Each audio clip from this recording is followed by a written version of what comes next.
नमस्कार दोस्तों, competition academy के यूट्यूब पोर्टल पे आपका स्वागत है। उम्मीद करते हैं कि आप लोगों का भी रिवीजन बहुत अच्छा चल रहा होगा। ये वीडियो पब्लिक हो रहा है आज जो टेस्ट सीरीज हुई थी 1 अक्टूबर आज हो चुका है और अभी भी आप लोगों के पास 13 नवंबर को परीक्षा है। अभी 1 माह 12 दिन का समय है। अगर उसको एक आध दिन कम कर लें तो भी 1 महीने 10 दिन यानी 40 दिन का समय आपके पास है।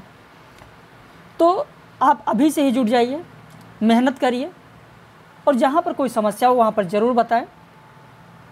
साथ ही साथ एक बहुत खुला और स्पष्ट शब्दों में आपसे कहना चाहते हैं, जो सफलता होती है आप सभी लोग जानते भी हैं और सच्चाई थोड़ी कड़वी भी लगती है। सफलता कभी भी, सफलता का कोई शॉर्ट ट्रिक नहीं होता है। सफलता हमेशा आपसे परिश्रम, आपसे त्याग मांगती है।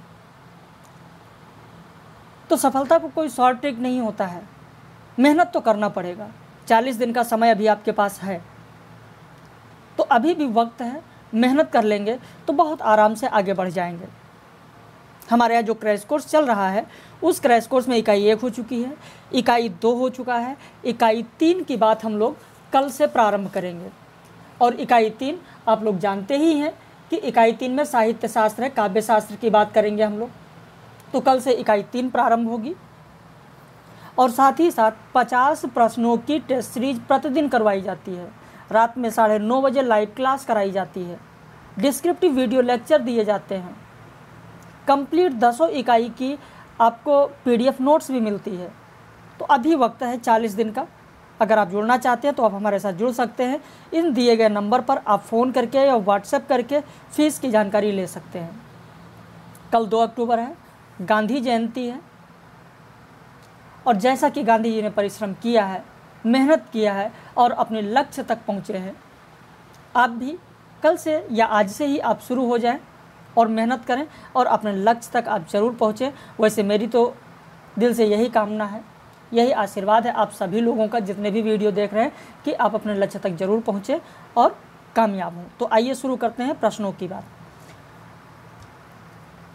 कई लोगों ने मुझसे फ़ोन किया और व्हाट्सएप पर भी कि सर डेमो वीडियो दे दीजिए। भाई हमारे चैनल पे बहुत सारे वीडियो पड़े हैं, कोई देख लीजिए, सब में आपको क्वालिटी मिलेगी।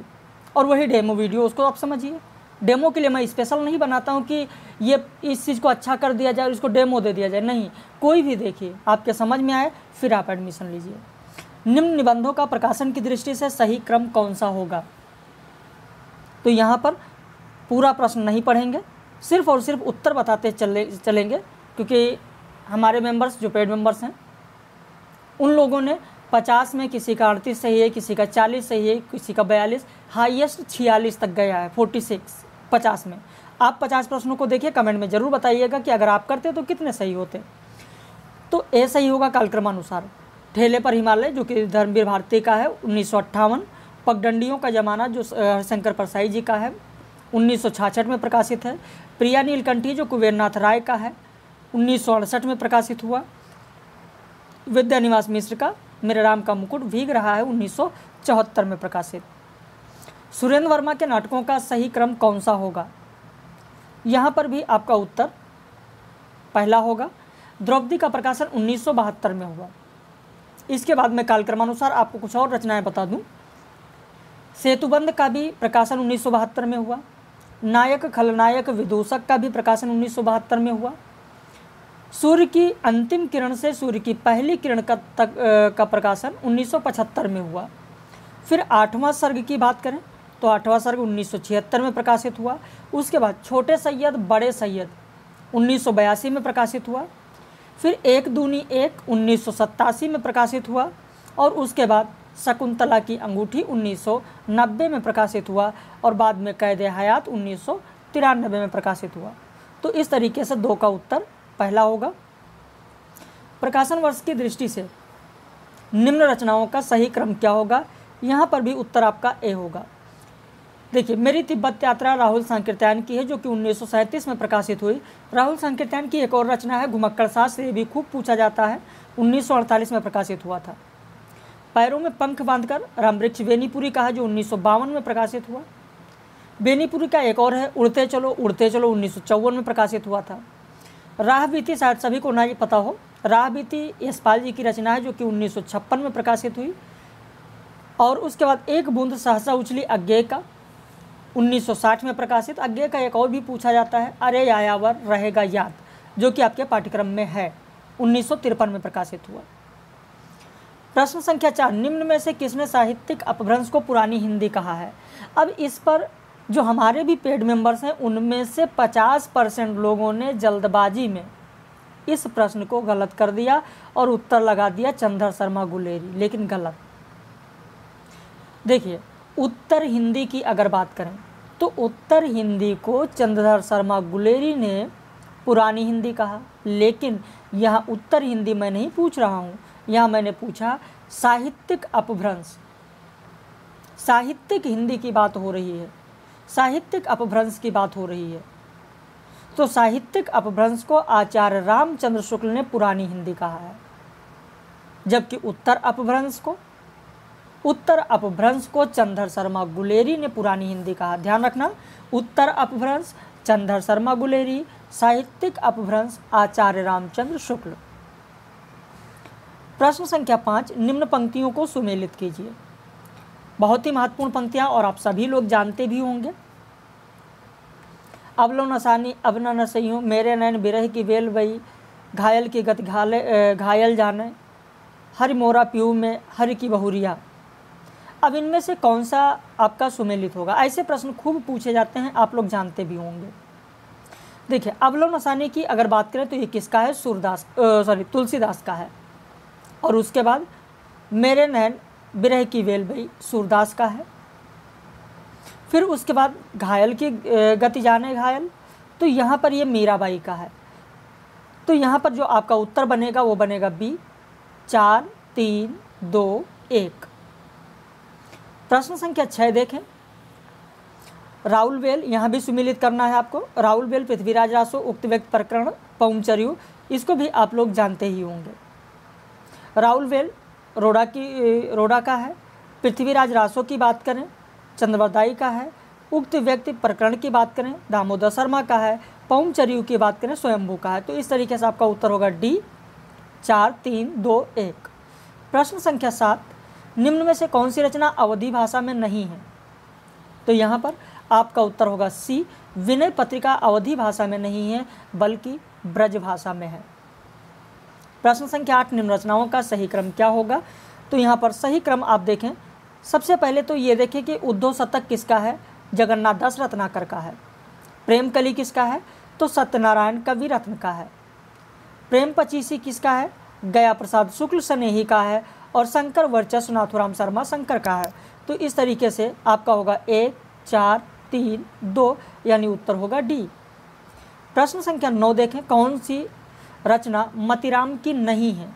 तो यहाँ पर विज्ञान गीता मतिराम की रचना नहीं है बल्कि केशवदास की रचना है। प्रश्न संख्या 10 देखें, निराला की रचना राम की शक्ति पूजा, जिसका प्रकाशन 1936 ईस्वी में हुआ, इसका आधार ग्रंथ कौन सा है? तो सही उत्तर होगा आपका कृतिवास रामायण। प्रश्न संख्या 11, निम्न रचनाओं का सही सुमेलन कीजिए। अब यहाँ पर आप देखें, आत्मजयी, सबसे पहले बात करें आत्मजयी किसकी रचना है? तो आत्मजयी कुंवर नारायण की रचना है। साये में धूप की अगर बात करें तो साये में धूप दुष्यंत कुमार की रचना है। कनुप्रिया की बात करें तो धर्मवीर भारती का है। संशय की एक रात तो नरेश मेहता का है। इस तरीके से आपका उत्तर होगा 1, 4, 3, 2, यानी सही उत्तर होगा सी। मैं बोरीसा इल्ला किसकी रचना है? सही उत्तर होगा महुआ मांझी। 12 का बी, महुआ मांझी।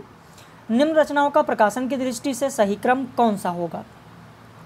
तो यहाँ पर बहुत ही महत्वपूर्ण खूब पूछा जाता है, आप लोग जानते होंगे। प्रिय प्रवास 1914, साकेत 31, कामायनी 36 और संसद से सड़क तक 1972। प्रश्न संख्या 14, निम्न में से कौन सा सुमेलित नहीं है? तो यहाँ पर आपका सी सुमेलित नहीं है क्योंकि यह भरत मुनि का है। रस के लिए उन्होंने कहा विभावानुभाव व्यभिचारी संयोग द्रास रस निष्पत्ति। किसने कहा? भरत मुनि ने कहा है, ना कि आनंदवर्धन ने। प्रश्न संख्या 15 देखें आप, कालक्रम के अनुसार रचनाकारों का सही अनुक्रम कौन सा होगा? सही उत्तर होगा ए। लाला श्रीनिवास दास 1851 में इनका जन्म हुआ। प्रेमचंद का 1880 में हुआ। अमृतलाल नागर का 1916 में हुआ और कमलेश्वर का 1932 में हुआ। निम्न रचनाकारों का सही अनुक्रम कौन सा होगा? प्रश्न संख्या 16, आपका उत्तर होगा सी। जयशंकर प्रसाद 1890, निराला 1899, पंत 1900, महादेवी वर्मा 1907। प्रश्न संख्या 17 देखें, निम्न रचनाकारों का सही अनुक्रम क्या होगा? तो आपका उत्तर होगा डी। चंद्रबरदाई 1168 माना गया जो मान्य मत है, मीराबाई 1516, सेनापति 1589 और हरिऔध 1865। प्रश्न संख्या 18, निम्न उपन्यासों का प्रकाशन की दृष्टि से कौन सा सही क्रम होगा? तो आपका उत्तर होगा बी। सबसे पहले तो होगा गोदान, गोदान के बाद में टेढ़े मेढ़े रास्ते, फिर मैला आंचल और फिर राग दरबारी। ये सब मैं आप लोगों को लिखा चुका हूँ प्रकाशन। भरत मुनि के रससूत्र में निम्न में से किसका उल्लेख नहीं है? तो यहाँ पर उत्तर होगा आपका ए, अस्थायी भाव का उल्लेख नहीं है। साधारणीकरण संकल्पना के उद्गाता कौन है?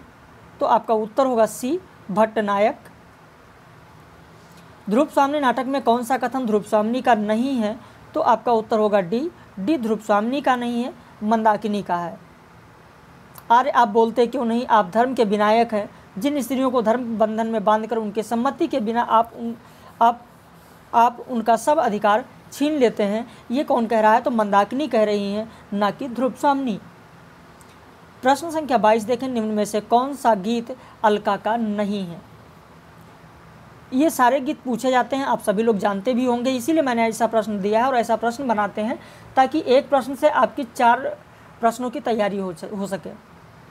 और आप जानते हैं अभी 40 दिन का आपकी परीक्षा में समय है और प्रतिदिन अगर आप 50 प्रश्न करेंगे, आप खुद सोचिए कि 50 प्रश्न अगर आप प्रतिदिन करते हैं तो 2000 प्रश्न तो आपके ऐसे हो गए और एक प्रश्न से 4 प्रश्न बनते हैं, यानी 8000 प्रश्न आपके तैयार हो जाएंगे। परीक्षा तक केवल टेस्ट सीरीज थे, तो बाकी क्लास है। 25 प्रश्न प्रतिदिन लाइव कराया जाता है, 25 प्रश्न प्रतिदिन लाइव कराया जाता है। उस हिसाब से अगर देखें तो 1000 प्रश्न तो आपके लाइव क्लास के हो गए। बाकी डिस्क्रिप्टिव वीडियो होता है, आपको PDF नोट्स मिलता है। तो अगर आप मेहनत करेंगे तो जाहिर सी बात है सफलता आपको ज़रूर मिलेगी, लेकिन मेहनत ज़रूरी है, सफलता की कोई शॉर्ट ट्रिक नहीं होती है। मैं बार बार कहता हूँ ध्यान देना। और इसलिए कहते हैं कि हमारे भी पेड मेंबर्स में हैं कुछ लोग ऐसे जो टेस्ट सीरीज का आंसर नहीं भेजते हैं, सोचते हैं बस पढ़ के हो जाएगा। ऐसा नहीं होने वाला है। मेहनत करिए, पैसा लगाया है आपने गार्जियन का, जिसका पैसा लगता है गार्जियन से, एक बार उससे पूछिए। यदि आप खुद गार्जियन हैं तो पैसा कमाने में कितनी मेहनत होती है आप खुद जानते होंगे। चलिए प्रश्न संख्या 23 देखिए, निम्न रचनाओं का प्रकाशन की दृष्टि से सही क्रम कौन सा है? तो यहाँ पर सही उत्तर होगा आपका ए, एस्तवार दालाल लित्रोत्तर एंदुई हिंदुस्तानी, पहला संस्करण 1839 में प्रकाशित, दूसरा 1847 में प्रकाशित, शिव सिंह सरोज 1883 में प्रकाशित, सब लिखा चुके हैं। हिंदी साहित्य का इतिहास 1929 में और हिंदी साहित्य की भूमिका 1940 में। प्रश्न संख्या 24, निम्न रचनाओं और आचार्यों का सही अनुक्रम कौन सा होगा? तो यहाँ पर आप देखें सब सुमेलित है। काव्यालंकार भामा की रचना है जो कि 6ठी शताब्दी के हैं, इसलिए मैंने आगे शताब्दी लिख दिया कि इनका भी कालक्रमानुसार पूछा जाता है। भामा, कुंतक, रूप गोस्वामी, जगन्नाथ, इन लोगों का जरूर पूछा जाता है, तो इनका ध्यान रखें आप। वक्रोक्जीप्तम सब सुमेलित है, कुंतक का है, उज्ज्वल निर्मली रूप गोस्वामी का है, रस गंगाधर जगन्नाथ का है। आपका सही उत्तर होगा ए, 1, 2, 3, 4। प्रश्न संख्या 25, निम्न पत्र पत्रिकाओं को सुमेलित कीजिए। तो यहाँ पर तद्भव पत्रिका की अगर बात करें तो तद्भव पत्रिका के संपादक अखिलेश हैं, सही है। हंस पत्रिका के राजेंद्र यादव, वाक पत्रिका के सुधीर पचौरी और वर्तमान साहित्य के नमिता सिंह। इस तरीके से आपका उत्तर होगा सी, 1, 4, 3, 2। निम्न उपन्यास और उपन्यासकारों का सही सुमेलन कौन सा होगा? तो यहाँ पर आप देखें आपका बंटी जो कि 1971 में प्रकाशित रचना है, मन्नू भंडारी का है। नीला चांद जो कि 1988 में प्रकाशित है, शिव प्रसाद सिंह की रचना है। मृगनयनी जो कि 1950 में प्रकाशित है, वृंदावन लाल वर्मा का है। और कितने पाकिस्तान 2000 में प्रकाशित कमलेश्वर की रचना है। तो इस तरीके सी उत्तर होगा 3, 2, 4, 1। निम्न कहानियों और कहानीकारों का सही सुमेलन कौन सा होगा? तो यहाँ पर आप देखें, दोपहर का भोजन अमरकांत का है, परमात्मा का कुत्ता मोहन राकेश का है, जिंदगी और जोंक ये भी अमरकांत का है, और ताई विशंभर शर्मा का है। तो इस तरीके से आपका उत्तर सी होगा। 2 अमरकांत की रचनाएं हैं। प्रश्न संख्या 28, प्रकाशन वर्ष के अनुसार निम्न रचनाओं का सही अनुक्रम कौन सा होगा? सही अनुक्रम आपका पहला होगा, क्योंकि रक्षाबंधन सब लिखा चुके हैं, बताने की जरूरत नहीं है। 1934 है, अंधा युग है 55 में है, बकरी 1974 में है, सेतुबंध 1972 में, सारी चीज़ें आप लोगों को लिखाया गया है। साईं के सब जीव हैं, कीरी कुंजर 2, उपरोक्त पद किसका है? प्रश्न संख्या 29 में तो विद्यापति का है। सही उत्तर होगा ए, विद्यापति। ध्वन्यालोक, काव्यालंकार, काव्य प्रकाश, काव्य अनुशासन, इनके लेखकों के साथ सुमेलित करना है। तो यहाँ पर ध्वन्यालोक आनंदवर्धन का है, आप जानते ही होंगे, पहले का तीसरा होगा, पहले का तीसरा होगा। और पहले के तीसरे, चलिए ज़्यादा कुछ मत करिए, तो यहाँ देखिए पहले का तीसरा मिल रहा है, यानी आपका उत्तर होगा डी, 3 2 1 5 1 4। यानी काव्यालंकार किसका है? तो भामा का है। काव्य प्रकाश मम्मट का है। काव्यानुशासन किसका है? हेमचंद्र का है। तो इस तरीके से भी विकल्प वहाँ आपको आसानी से मिल जाएंगे, अगर 1-2 याद है तो। निम्न में से कौन सा सुमेलित नहीं है? The secret wood T S. Eliot का है, सही है। Practical criticism IA. रिचर्ड्स का है, सही है। एस्थेटिक्स क्रोचे का है, सही है। ऐसे इन क्रिटिसिज्म कॉलरिज का नहीं है, यही सुमेलित नहीं है, क्योंकि ये मैथ्यू अर्नोल्ड का है। प्रश्न संख्या 32, वह मादकता ही क्या जिसमें बाकी रह जाए जग का भय, उपरोक्त पंक्तियाँ किसकी हैं? तो आपका सही उत्तर होगा यहाँ पर प्रश्न संख्या 32 में, वह मादकता ही क्या जिसमें बाकी रह जाए जग का भय, भवानी प्रसाद मिश्र का है, हरिवंश राय बच्चन का है। तो सही उत्तर 32 का हो जाएगा आपका ए, हरिवंश राय बच्चन। प्रश्न संख्या 33 देखें, बैर क्रोध का आचार या मुरब्बा है, उपरोक्त बैर क्योंकि बैर में दोस्ती बढ़ती है। कथन और तर्क वाले यह प्रश्न है। अब आप देखिए, बैर क्रोध का आचार या मुरब्बा है, बिल्कुल सही है, लेकिन क्योंकि बैर से दोस्ती बढ़ती है, क्या ये सही है? आप खुद कथनों को पढ़िए और अपने आप को रख कर देखिए, क्या यह सही है? तो उत्तर होगा आपका पहला ए सही, आर गलत। कामायनी का नायक शास्त्रीय महाकाव्यों के नायकों से भिन्न है, बिल्कुल सही है, क्योंकि उसका अजनबीपन जीवन के प्रति तुच्छता बरतता है, नहीं, गलत है। कथन आपका पहला सही है, और तर्क जो दिया गया वो तर्क गलत है। देखिए, ऐसे प्रश्नों के लिए कुछ लोग कहते हैं कैसे सॉल्व किया जाए। देखिए, इसके लिए कॉन्सेप्ट ज़रूरी है। अगर आपने रचना को पढ़ा है या जो भी चीज़ें पढ़ी हैं, कॉन्सेप्ट क्लियर है, तभी आप कर पाएंगे। मणासन महाकाव्य के गर्भ से उपन्यास का जन्म हुआ, बिल्कुल सही है, क्योंकि उपन्यास का जो उदय हुआ वो पश्चिम के मध्य वर्ग के उदय के साथ हुआ, बिल्कुल सही तर्क दिया गया, दोनों सही हैं। 35 का आपका डी होगा, दोनों सही हैं। गोदान ग्रामीण जीवन का महाकाव्य है, बिल्कुल सही है, गोदान ग्रामीण जीवन का महाकाव्य है, कथन सही है। तर्क पर आते हैं, क्योंकि गोदान में समग्र युग का चित्रण हुआ है, नहीं, समग्र युग का चित्रण नहीं हुआ है, किसानों का चित्रण हुआ है, समग्र युग का चित्रण उसमें नहीं दिखाया गया है, इसलिए कथन सही है, और तर्क आपका जो दिया गया वो तर्क गलत है। इसीलिए कहते हैं कि ऐसे प्रश्न करने के लिए सारी चीज़ आपको पता होनी चाहिए, कॉन्सेप्ट आपका क्लियर होना चाहिए। ज्ञान दूर कुछ क्रिया भिन्न है, इच्छा क्यों पूरी हो मन की, एक दूसरे से ना मिल सकें, यह विडंबना है जीवन की। उपरोक्त पंक्ति किसकी है? तो सही उत्तर होगा जयशंकर प्रसाद की है। प्रश्न संख्या 38 देखें, भारतेंदु युग आधुनिकता का प्रवेश द्वार है, बिल्कुल सही है।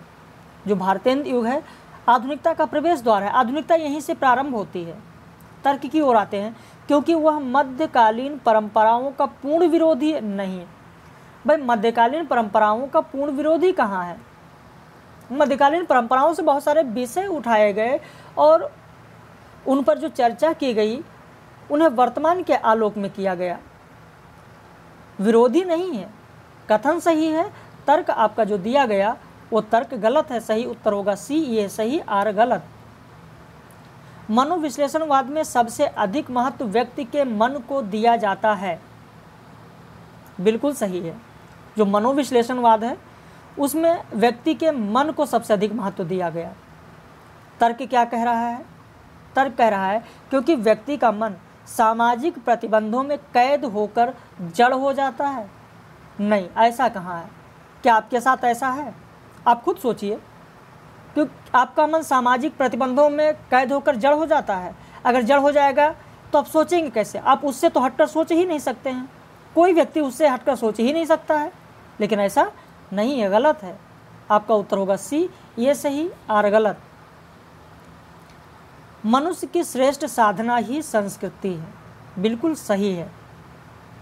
मनुष्य की श्रेष्ठ साधना क्या है? संस्कृति है, क्योंकि साधनाओं के माध्यम से मनुष्य अविरोधी सत्य तक पहुंचता है। बिल्कुल सही कहा गया भाई। जो भी संस्कृति है या जो भी साधना है, उन साधनाओं के माध्यम से ही तो हम जान पाते हैं कि अविरोधी सत्य है कौन सा। तो आपका यहाँ पर दोनों सही है, यानी उत्तर होगा बी, ये और आर दोनों सही हैं। उदय शंकर भट्ट का कौन सा नाटक नहीं है? आपका उत्तर होगा सी, युगे युगे क्रांति। प्रश्न संख्या 42, अंगूर की बेटी किसकी रचना है? आपका उत्तर होगा गोविंद वल्लभ पंत। देखिए, सारे प्रश्न एकदम उच्च स्तर के नहीं रखते हैं। कुछ प्रश्न यानी 33% प्रश्न ऐसे होते हैं जो निम्न स्तर के होते हैं, जिन्हें सब लोग कर सकें। तो अब जो प्रश्न है वो निम्न स्तर के हैं। हिंदी के उस निबंधकार का नाम बताइए जिसने सर्वाधिक निबंध लिखे हैं। आपका उत्तर होगा सी, बालकृष्ण भट्ट। बेकन विचार रत्नावली किसकी रचना है? कुछ लोग बेकन के नाम से बेकन लगाए हैं, लेकिन गलत है। महावीर प्रसाद द्विवेदी की रचना है। परिंदे को हिंदी की पहली नई कहानी किसने माना है? आपका उत्तर होगा सी, नामवर सिंह ने माना है। सचेतन कहानी के प्रवर्तक कौन है? आपका उत्तर होगा ए, महीप सिंह। पत्नी कहानी के लेखक कौन है? आपका उत्तर होगा बी, जैनेन्द्र। शतरंज के खिलाड़ी कहानी के लेखक कौन है? आपका उत्तर होगा सी, प्रेमचंद। दहेज प्रथा और अनमेल विवाह की समस्या प्रेमचंद के किस उपन्यास में चित्रित है? आपका उत्तर होगा ए, निर्मला। चंद्रकांता उपन्यास का नामकरण किया गया किस आधार पर? नायक के नाम पर, स्थान के नाम पर, घटना के नाम पर या नायिका के नाम पर? तो आपका उत्तर होगा डी, नायिका के नाम पर। तो इस तरीके से 50 प्रश्न आप लोगों को प्रतिदिन मिल रहा है। और जो भी नए मेंबर्स हैं जो इस वीडियो को देख रहे हैं, अगर वो अब भी ज्वाइन करना चाहते हैं तो इकाई 1 हो गया है, इकाई 2 हो गया है, जो भी हो गया है दोनों इकाई, वो सारा वीडियो, सारी टेस्ट सीरीज आपको मिल जाएगी। और कल से इकाई 3 काव्यशास्त्र की हम लोग बात करने जा रहे हैं। कल से इकाई 3 प्रारंभ होगी और 40 दिन का समय आपके पास है, जिसमें 10,000 प्रश्न आप तैयार कर सकते हैं। और सफलता के लिए आप आगे बढ़ें, और जब आप आगे बढ़ेंगे एक कदम, तो सफलता भी आपके तरफ बढ़ेगी। लेकिन अगर आप डरेंगे, आपके मन में यह भय होगा कि पता नहीं हो ना हो, करें ना करें, तो जहाँ ये मन में आ गया और निश्चित ही नहीं हो पाएगा। ये चीज़ ध्यान रखिएगा। ये सोचकर चलिए नहीं होना है, मुझे करना है तो करना है। जैसे मैं आपको एक उदाहरण दूँ, भले ही 30 सेकंड का समय आपका जाएगा। आप गलियों में घूम रहे हैं, कहीं जा रहे हैं, 4 कुत्ते आपका पीछा कर लेते हैं, और अगर आप 1 कदम पीछे हटते हैं तो कुत्ते 4 कदम आपकी ओर आएंगे। ये प्रैक्टिकल बात है जो आप सामने देख सकते हैं। और यदि आप 1 कदम कुत्ते की ओर आगे बढ़ते हैं तो 4 कदम कुत्ता पीछे हटेगा। तो इस तरीके से इन चीज़ को उदाहरण से आप खुद समझने की कोशिश करिए कि जिस चीज़ से, मेरा कहने तात्पर्य यही है, जिस चीज़ से आप जितना डरेंगे वो आपके ऊपर उतना हावी होगा। अगर आप नहीं डरेंगे तो वो आपसे दूर हटेगा। तो इस तरीके से आप मेहनत करिए, और एक सच्चे मन से अगर आप मेहनत करते हैं तो सफलता अवश्य मिलेगी। बाकी आप लोग अपने पथ पर लगातार आगे बढ़ते रहें और अपने लक्ष्य की ओर आप बढ़ें, अपने लक्ष्य को ज़रूर प्राप्त करें आप लोग, ये मेरी कामना है, ये मेरा आशीर्वाद है आप लोगों के साथ। बाकी मेहनत करिए, जहाँ कोई समस्या हो ज़रूर बताएं।